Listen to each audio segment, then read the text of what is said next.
ഞാൻ വളരെ സിമ്പിളായിട്ടുള്ളൊരു ബ്രേക്ക്ഫാസ്റ്റ് റെസിപ്പിയാണ് ഉണ്ടാക്കാൻ പോണത് കേട്ടോ. അപ്പോൾ ഇതിൽ പലരും ഇതുപോലെയുള്ള ഐറ്റംസൊക്കെ ഉണ്ടാക്കുന്നതായിരിക്കും. പക്ഷെ ഞാൻ എപ്പോഴും അതിൽ എന്തെങ്കിലും ഒരു വ്യത്യസ്തത, എന്നാൽ എല്ലാവർക്കും ഉണ്ടാക്കാൻ പറ്റണതും കുറച്ച് ടേസ്റ്റ് കൂടുതൽ വരണമെന്നൊക്കെ ആഗ്രഹിച്ചിട്ടാണ് ഓരോന്നും അതിലേക്ക് ചേർത്തിട്ട് ഉണ്ടാക്കിയെടുക്കുന്നത്. അപ്പോൾ ഇതും വളരെ സിമ്പിളാണ്. എന്തായാലും നിങ്ങൾക്ക് എല്ലാവർക്കും ഇഷ്ടപ്പെടും. ഇപ്പോൾ നമ്മളുടെ കൂട്ടത്തിൽ തന്നെ പലർക്കും ഇത് കാണുമ്പോൾ ഇത് ഇത്ര സിമ്പിൾ, ഇതിലെന്തിരിക്കുന്നു എന്ന് തോന്നും. പക്ഷേ എനിക്ക് മനസ്സിലായി നമ്മളുടെ പുതിയ കുറേ വ്യൂവേഴ്സ് ഉണ്ട്, പക്ഷെ ഒന്നും അറിഞ്ഞുകൂടാത്തവർ. അപ്പോൾ അവരെയും കൂടി ഉൾപ്പെടുത്തിയിട്ടാണ്, ഉൾക്കൊള്ളിച്ച് കാര്യങ്ങൾ അവർക്കും കൂടി മനസ്സിലാവണമെന്നുള്ള രീതിയിലാണ് ഈ സിമ്പിളായിട്ട് കാണിക്കുന്നത് കേട്ടോ. അതുപോലെ തന്നെ ഞാൻ എപ്പോഴും വെജിറ്റേറിയൻകാർക്കും പ്രിഫറൻസ് കൊടുക്കുന്നുണ്ട്. അപ്പം നോൺ വെജിൻ്റെ കൂട്ടത്തിൽ തന്നെ വെജിറ്റേറിയൻ ഫുഡും ഞാൻ ഉണ്ടാക്കി കാണിക്കുന്നുണ്ട്. അപ്പോൾ ഇന്നിപ്പം അങ്ങനെ ഒരു റെസിപ്പിയാണ് തയ്യാറാക്കുന്നത്. എന്തായാലും നിങ്ങളൊന്ന് ട്രൈ ചെയ്ത് നോക്ക് എങ്ങനെയുണ്ടെന്ന്.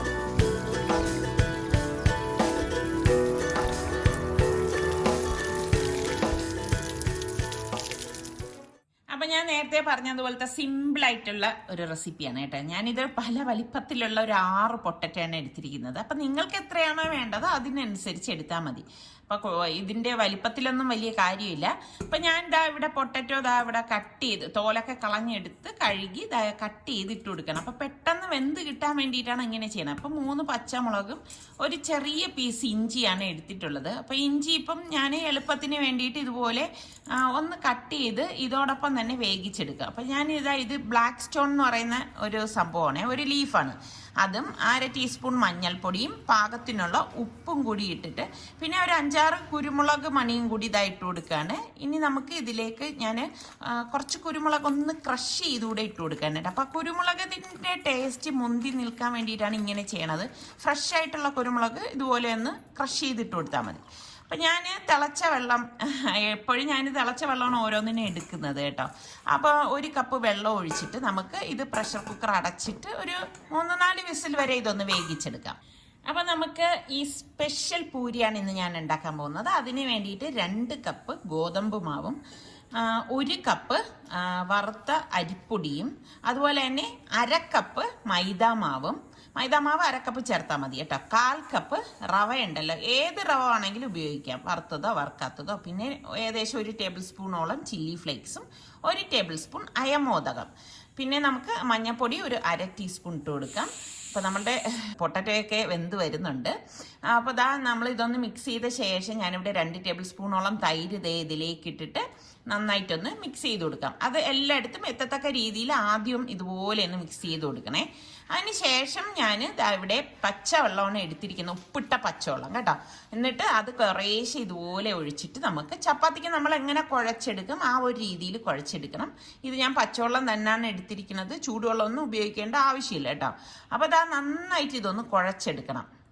അപ്പോൾ ഈ കുഴയ്ക്കുന്നതിലാണ് ഇതിൻ്റെ ഒരു പരുവ് ഇരിക്കുന്നത്. ഇനിയിപ്പം നിങ്ങൾ അറിഞ്ഞൂടാത്തവർക്ക് വേണ്ടിയിട്ടാണ് കേട്ടോ. ചപ്പാത്തി, പൂരി ഇതൊക്കെ ഉണ്ടാക്കുമ്പോഴാണെങ്കിലും നമ്മൾ കുഴച്ചുടൻ പരത്തിയൊന്നും ഉണ്ടാക്കരുത് കേട്ടോ. 1/2 മണിക്കൂർ അത് റെസ്റ്റ് ചെയ്യാൻ വെക്കണം. കുറഞ്ഞത് ഒരു 20 മിനിറ്റെങ്കിലും റെസ്റ്റ് ചെയ്യണം. എങ്കിൽ മാത്രമേ അത് നല്ല ഒരു സോഫ്റ്റ് ആയിട്ടൊക്കെ കിട്ടത്തുള്ളൂ. അപ്പം ഞാൻ ഇത് നല്ലതുപോലെ കുഴച്ചെടുത്തിട്ടുണ്ട്. അപ്പോൾ ഇനി ഇത് ഞാൻ മൂടി മാറ്റി വെക്കണം. അപ്പോൾ കുക്കർ ഞാൻ ഓഫ് ചെയ്തിട്ടുണ്ടായിരുന്നു. അതിൻ്റെ സ്റ്റീം പോയ ശേഷം ഓപ്പൺ ചെയ്യാണ്. ഓപ്പൺ ചെയ്തിട്ട് ആ കുക്കറിൽ വെച്ച് തന്നെ ഇതുപോലെ ഞാനൊന്ന് ഉടച്ചെടുക്കും. ഞാൻ പറഞ്ഞില്ലേ, എളുപ്പത്തിന് വേണ്ടിയിട്ടാണ് ഞാനിപ്പോൾ ഇങ്ങനെ ചെയ്യണത്. അപ്പോൾ ഇത് ഒരുപാട് അങ്ങ് മഷി പോലെ ഉടച്ചെടുക്കേണ്ട ആവശ്യമില്ല. പിന്നെ ഒരു പാൻ ചൂടാക്കിയിട്ട് ഒരു 2 ടേബിൾ സ്പൂൺ വെളിച്ചെണ്ണ ഒഴിച്ച് കടുകും വറ്റൽമുളകും പിന്നെ നമുക്ക് കറിവേപ്പില വേണം, കറിവേപ്പിലയും കൂടി ഇതുപോലെ ഇട്ട് കൊടുക്കും. അതിനുശേഷം ഞാനിവിടെ 2 സവോള മീഡിയം സൈസിൽ എടുത്തിട്ടുണ്ട്, സ്ലൈസ് ചെയ്താണ് എടുത്തിരിക്കുന്നത്. അപ്പോൾ ആ സവോളയും കൂടി ഇതിലേക്ക് ഇട്ട് കൊടുക്കാം. ഇട്ട് കൊടുത്തിട്ടൊന്ന് വഴറ്റി കൊടുത്തിട്ട് നമുക്കിതിലേക്ക് 1/2 ടീസ്പൂൺ ഗരം മസാല പൊടി ചേർക്കുന്നുണ്ട്. അതും കൂടി ചേർത്ത് നന്നായിട്ടൊന്ന് ഇളക്കി കൊടുക്കും. ഇളക്കി കൊടുത്ത ശേഷം നമ്മൾ ഈ വെന്തുടച്ച് വെച്ചിരിക്കുന്ന പൊട്ടറ്റോ ഉണ്ടല്ലോ, അത് ഫുള്ളായിട്ട് നമുക്ക് ഇതിലേക്ക് ഇട്ട് കൊടുക്കാം. ഇട്ട് കൊടുത്തിട്ട് എല്ലാം ചേർത്തിട്ട് നന്നായിട്ടൊന്ന് മിക്സ് ചെയ്ത് കൊടുക്കണം. ഇപ്പം ഇത് നമുക്ക് ഞാൻ പറഞ്ഞില്ലേ, ഉണ്ടാക്കിയെടുക്കുക എളുപ്പമാണ്. നമുക്ക് ചപ്പാത്തിയുടെ കൂടെ വേണമെങ്കിലും പൂരിയുടെ കൂടെ ആണെങ്കിലും ഒക്കെ നമുക്ക് കഴിക്കാം. പ്രത്യേകിച്ച് കുട്ടികൾക്കൊക്കെ ഇത് ഭയങ്കര ഇഷ്ടമായിരിക്കും. അപ്പോൾ ഇതുപോലെ ഒന്ന് ഇളക്കിയെടുക്കണം. ഇതിലേക്ക് നമ്മൾ ഇനി മറ്റു പൊടികളൊന്നും ചേർക്കത്തില്ല. ഞാൻ കുറച്ച് തിളച്ച വെള്ളം ഇതിലേക്ക് ഒഴിച്ചു കൊടുക്കുകയാണ്. ഒഴിച്ചു കൊടുത്ത ശേഷം എല്ലാം ചേർത്തിട്ട് നല്ലതുപോലെ ഒന്ന് മിക്സ് ചെയ്ത് കൊടുക്കും. അതായത് നമ്മൾ ഓൾറെഡി വെന്ത പൊട്ടറ്റോ തന്നെയാണ്, പക്ഷേ നമുക്കിനി എത്ര ലൂസ് വേണം അതിൻ്റെ പാകത്തിനാക്കാൻ വേണ്ടിയാണ് നമ്മൾ തിളച്ച വെള്ളം ഒഴിച്ചു കൊടുത്തത്. അപ്പോൾ ഈ സമയം നമ്മൾ തിളച്ച വെള്ളം ഒഴിച്ചു കൊടുക്കുമ്പം അത് ഈ ഒരു പരുവത്തിൽ വരും കേട്ടോ. അപ്പോൾ തിളച്ച വെള്ളം തന്നെ നിങ്ങൾ ഒഴിച്ചു കൊടുക്കാൻ ശ്രദ്ധിക്കണം. അപ്പം ഞാൻ ഈ ഒരു ലൂസിൽ ഞാൻ ഗ്യാസ് ഓഫ് ചെയ്ത് കൊടുക്കുകയാണ്. അപ്പോൾ ഇത്രയേ ഉള്ളൂ നമ്മളുടെ പൊട്ടറ്റോ മസാല റെഡി ആയിട്ടുണ്ട്. അപ്പം ഇതിൽ മറ്റു പൊടികൾ ഒന്നും ചേർക്കത്തില്ല. കുരുമുളക് പൊടിയുടെ ടേസ്റ്റാണ് മുന്തി നിൽക്കുന്നത്. അപ്പം ഞാനിവിടെ അരമണിക്കൂർ ആയിട്ടുണ്ട്. അരമണിക്കൂർ കഴിഞ്ഞപ്പോഴേക്ക് ഒരു പാനിലേക്ക് ഞാൻ എണ്ണ ഒഴിച്ചു കൊടുക്കുകയാണ്. അപ്പം നമ്മളുടെ മാവ് ഞാൻ അടപ്പ് മാറ്റിയിട്ട് ഒന്നുകൂടി ഒന്ന് കുഴച്ചെടുക്കും കേട്ടോ. അപ്പം എന്ത് മാവ് കുഴച്ചാലും ഈ സമയത്ത് നമ്മൾ ഒന്നും കൂടി കുഴച്ചെടുത്താൽ കുറച്ചുകൂടി നല്ല പരുവത്തിൽ നമുക്ക് കിട്ടും. എന്നിട്ട് നമുക്ക് എത്രയാണോ ബോൾസ് വേണ്ടത് അതിനനുസരിച്ച് ബോളാക്കി നമ്മൾ എടുക്കുകയാണ് ചെയ്യണത്. നമുക്ക് കുറച്ച് വലിപ്പത്തിലാണ് എടുക്കണമെങ്കിൽ നിങ്ങൾ വലിയ പാൻ വെച്ചിട്ട് എണ്ണ കുറച്ച് കൂടുതൽ വേണ്ടി വരും. അപ്പം ഞാൻ ഈ ഒരു സൈസിലാണ് ഉരുട്ടിയെടുക്കുന്നത്, ഒരു നാരങ്ങ വലിപ്പത്തിൽ കേട്ടോ. അപ്പോൾ അതൊക്കെ നിങ്ങളുടെ ഇഷ്ടത്തിനനുസരിച്ച് വലിപ്പം കൂട്ടുകയും കുറയ്ക്കുകയൊക്കെ ചെയ്യാം.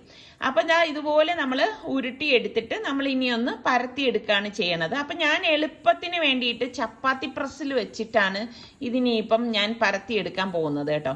അപ്പം ഇനിയിപ്പം പരത്തിയെടുക്കണം എന്നുള്ളവരാണെങ്കിൽ പൊടി തൂവണ്ട, എണ്ണ തടവിയിട്ട് പരത്തിയെടുക്കാവൂ കേട്ടോ. പൊടി വെച്ചിട്ട് പരത്തിയെടുത്തു കഴിഞ്ഞാൽ നമ്മൾ പൂരി ഉണ്ടാക്കി വരുമ്പോഴേക്കും ആ എണ്ണയിലൊക്കെ ആ പൊടി വരും.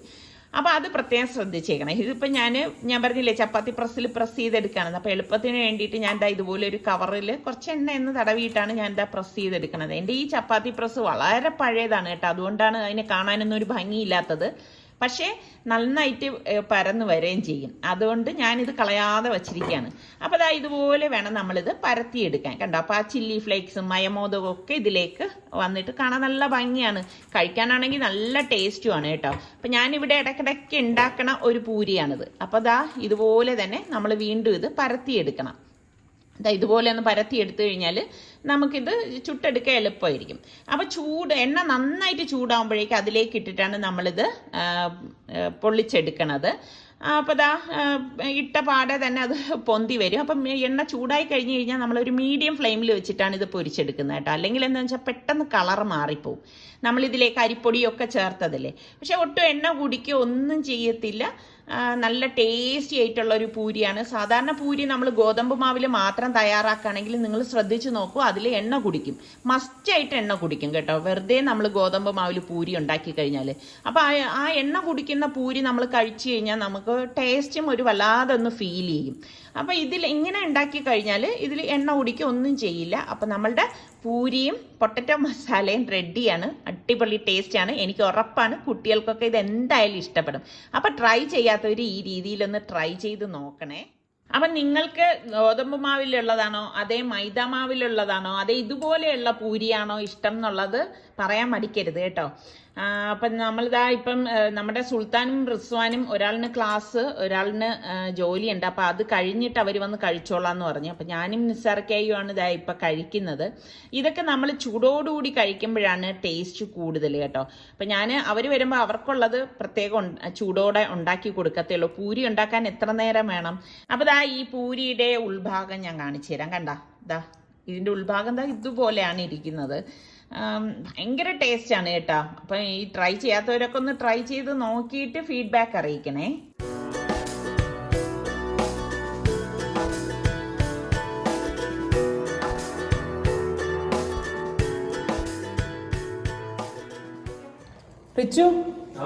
കാപ്പി കുടിക്കാൻ വാ.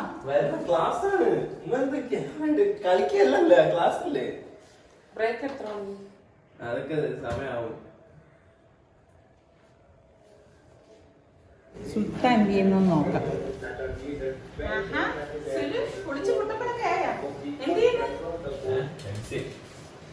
ഞാൻ പറഞ്ഞില്ലല്ലോ നമ്മുടെ സുൽത്താൻ ഇപ്പൊ MCAക്ക് ജോയിൻ ചെയ്ത്, അതായത് ജോലിയും MCAയും കൂടെ ഇനി ഒരുമിച്ച് കൊണ്ടുപോകണം അല്ലേ. ഇതേപോലെ ഇങ്ങനെ റെക്കോർഡ് സെഷൻസ് അത് കണ്ട് പഠിച്ചാൽ മതി. പിന്നെ വീക്കെൻഡ്സിൽ ലൈവ് സെഷൻസും ജോലി കഴിഞ്ഞ സമയം അനുസരിച്ച് കണ്ടു. കുറച്ച് ദിവസം കൊണ്ട് ഇവർ പറയുന്നുണ്ടേ പിസ്സ കഴിക്കണം ഉമ്മ ഒന്നും ഉണ്ടാക്കി തന്നു. സത്യം പറഞ്ഞാൽ എനിക്കാണെങ്കിൽ ചില സമയം അങ്ങ് ഭയങ്കര മടിയാണ് കേട്ടോ. അപ്പോൾ ഇന്നിപ്പോൾ ഞാൻ പറഞ്ഞു എങ്കിൽ പിന്നെ നമുക്ക് പുറത്ത് പോയിട്ട് പിസ്സ കഴിക്കാം. അങ്ങനെ ഇപ്പോൾ ഉച്ചയ്ക്ക് നമ്മളെവരെയും കൊണ്ട് പോയി ഇവിടെ അടുത്തുള്ള പിസ്സ ഹട്ടിലേക്ക്. അപ്പം അവർക്കും ഒരു സന്തോഷമാവും, എനിക്കും. പിന്നെ നമ്മൾ എപ്പോഴും ഇങ്ങനെ ജോലി ചെയ്തുകൊണ്ടിരിക്കുന്നതെന്ന് അങ്ങനെ നിങ്ങൾ വിചാരിക്കും ഞാൻ മടിച്ചിയൊന്നും അല്ല. ഞാനും ചില സമയങ്ങളിൽ ഭയങ്കര മടിച്ചിയാണ് കേട്ടോ. അപ്പോൾ ചില സമയം എനിക്ക് ഉണ്ടാക്കാനൊക്കെ ഭയങ്കര മടിയാണ്. അപ്പോൾ ഇതുപോലെയുള്ള കാര്യങ്ങളൊക്കെ അങ്ങനെയാണ് പുറത്ത് പോയി കഴിക്കുന്നത്. പിന്നെ ചിലർ ഇങ്ങനെ ചോദിക്കുവേ നമ്മുടെ വീഡിയോ കണ്ടിട്ടേ നിങ്ങൾക്ക് ഈ ഉണ്ടാക്കലും കഴിക്കലും മാത്രമേ ഉള്ളൂ എന്ന്. അതെന്താ നമ്മൾ ഒന്നാമത് നമ്മളുടെ കുക്കിംഗ് ചാനലാണ്. അപ്പം ഇതിൽ നമ്മൾ ഉണ്ടാക്കുന്നതല്ലേ മെയിനായിട്ട് കാണിക്കുന്നത്. പിന്നെ അത് ടേസ്റ്റ് ചെയ്യുന്നത് കാണിക്കുന്നത് എന്തെന്ന് വെച്ചാൽ അപ്പോൾ നമ്മൾ ആ ടേസ്റ്റ് ചെയ്യണത് ഇപ്പം ഞാനത് ഈ വീഡിയോയ്ക്ക് വേണ്ടിയിട്ട് ഉണ്ടാക്കുന്ന ഐറ്റംസ് ഒന്നുമല്ല. ഇന്നിപ്പം വീട്ടിൽ പോയിട്ട് കുറച്ച് പണികളുണ്ട്. ഇവരെ കൊണ്ടുപോയി വീട്ടിൽ വിട്ടിട്ട് വേണം ഞങ്ങൾക്ക് രണ്ടുപേർക്കും പുറത്തേക്ക് പോകാൻ. എന്താ അറിയോ, നിസാർക്ക് ഇപ്പം കുറേ ദിവസമായി ഈ ബൈക്ക് എടുക്കുന്നില്ല കേട്ടോ. അതിൻ്റെ ബാറ്ററി പോയത് കാരണം അതിൽ കിക്ക് സ്റ്റാർട്ട് മാത്രമേ പറ്റത്തുള്ളൂ. അപ്പം എനിക്കാണെങ്കിൽ ഇത് ഇങ്ങനെ ഓടിക്കണം. എനിക്ക് ഭയങ്കര ഇഷ്ടമാണ് കേട്ടോ ഇങ്ങനെ ബൈക്ക് ഓടിക്കാനൊക്കെ. എൻ്റെ ഏറ്റവും വലിയ ഡ്രീം എന്ന് പറയുന്നത് തന്നെ ഒരു ബുള്ളറ്റ് ഓടിക്കണം എന്നുള്ളതാണ്.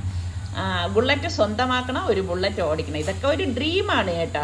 അതിലപ്പുറം ഒന്നും നിങ്ങൾ വേറൊന്നും ചിന്തിക്കേണ്ട. ഓരോരുത്തർക്കും ഓരോരോ ആഗ്രഹങ്ങളൊക്കെ ഉണ്ടാവത്തില്ലേ. ഇതെൻ്റെ കൊച്ചിലേ മുതലുള്ള എൻ്റെ ഒരു വലിയ ആഗ്രഹമാണ്. അപ്പം ഞാൻ ഇടയ്ക്കൊക്കെ ഈ ബൈക്ക് എടുക്കുമായിരുന്നു. അപ്പം നിസാർക്ക് ഇപ്പം എടുക്കാത്തത് കൊണ്ട് തന്നെ എനിക്കിങ്ങനെ മറ്റേ നമ്മൾക്ക് സ്വിച്ച് വെച്ചിട്ട് സ്റ്റാർട്ട് ചെയ്യുന്നതേ പറ്റത്തുള്ളൂ, അല്ലാണ്ട് എനിക്ക് പറ്റത്തില്ല. അപ്പോൾ വർക്ക്ഷോപ്പിൽ കൊടുക്കാമെന്ന് പറഞ്ഞ് അങ്ങനെ ഇതാ നന്തൻകോടുള്ള നമ്മളെ കവടിയാറിലുള്ള ഫസ്റ്റ് കാണുന്ന ആ വർക്ക്ഷോപ്പിലാണ് നമ്മൾ ഇതൊക്കെ കൊടുക്കുന്നത്. അങ്ങനെ അവിടെ കൊണ്ടുപോയി കൊടുത്തു.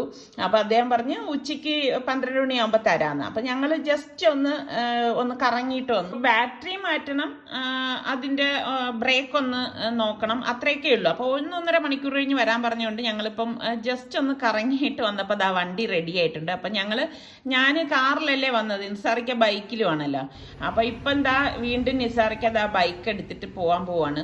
എനിക്കാണെങ്കിൽ സത്യം പറഞ്ഞ് ഇപ്പം കാർ ഓടിക്കാൻ വലിയൊരു ക്രേസ് ഒന്നും ഇല്ല കേട്ടോ. ഇതൊക്കെ ഓരോ സമയത്ത് ഉണ്ടാകണ ഓരോ ക്രേസാണ് എന്നിൽ. എൻ്റെ കാര്യം ഞാൻ പറയണേ കേട്ടോ. ചില സമയമൊക്കെ എനിക്ക് ഭയങ്കര ഒരു ആവേശമായിരുന്നു. പണ്ട് കാർ ഓടിക്കാനും ഇതുപോലെ തന്നെ ആയിരുന്നു കേട്ടോ, ഭയങ്കര ഒരു ആവേശം. ഇപ്പം അങ്ങനെ ഒരു ആവേശവും ഇല്ല. ഇതുപോലെ ആവശ്യത്തിന് എടുക്കുമ്പോൾ തന്നെ എനിക്ക് ഭയങ്കര ഒരു മടിയാണ് കാർ എടുത്തിട്ടൊക്കെ വരണ ആലോചിക്കുമ്പോൾ. അപ്പം നിസാറിക്കതാ ഇപ്പം ബൈക്കും കൊണ്ട് പോയി. ബൈക്ക് എന്തായാലും ശരിയായി കിട്ടിയ എനിക്ക് അത് ഭയങ്കര ഒരു സന്തോഷമുണ്ട് കേട്ടോ. കാരണം ഞാൻ കുറേ ദിവസം കൊണ്ട് പറയുന്നുണ്ട് ആ ബൈക്ക് കൊണ്ടുപോയിട്ട് ഒന്ന് ബാറ്ററി മാറ്റിയിടുന്നു. നിസാർക്ക് അങ്ങനെ ഇപ്പം പിന്നെ ബൈക്ക് അധികം എടുക്കാത്തത് കൊണ്ടാണ് അതിനോട് വലിയ ഒരു ഇൻട്രസ്റ്റ് ഒന്നും കാണിച്ചില്ല. ഇന്നിപ്പോൾ സമയമുള്ളത് കൊണ്ടാണ് ഇപ്പം ബൈക്കും എടുത്തിട്ട് വന്ന് അത് ശരിയാക്കാനായിട്ട് കൊടുത്തത് തന്നെ. അപ്പം ഇന്നത്തെ നമ്മളുടെ ഈ ചെറിയ എപ്പിസോഡ് നിങ്ങൾക്ക് എല്ലാവർക്കും ഇഷ്ടമായെന്ന് വിശ്വസിക്കുന്നു. പിന്നെ നമ്മളുടെ ചാനൽ കാണുന്നതിൽ സബ്സ്ക്രൈബ് ചെയ്യാതെ കാണുന്ന ആരെങ്കിലുമൊക്കെ ഉണ്ടെങ്കിൽ നിങ്ങൾക്ക് നമ്മളുടെ ചാനൽ ഇഷ്ടപ്പെട്ടാൽ സബ്സ്ക്രൈബ് ചെയ്യാനും ആ ബെല്ലൈക്കൺ പ്രസ് ചെയ്യാനും ഒന്നും മറന്നു വരുതേ. ബെല്ലൈക്കൺ പ്രസ് ചെയ്യുമ്പോൾ ഓൾ എന്ന ഓപ്ഷൻ വരും. അതും കൂടി പ്രസ് ചെയ്താൽ മാത്രമേ ഞങ്ങൾ വീഡിയോസ് പോസ്റ്റ് ചെയ്യുമ്പോൾ നിങ്ങൾക്ക് നോട്ടിഫിക്കേഷൻ കിട്ടുകയുള്ളൂ. അപ്പോൾ അടുത്ത നല്ല റെസിപ്പിയോ വ്ളോഗോ ഇട്ടൊക്കെ വരുന്നത് വരെ എല്ലാവർക്കും ബൈ.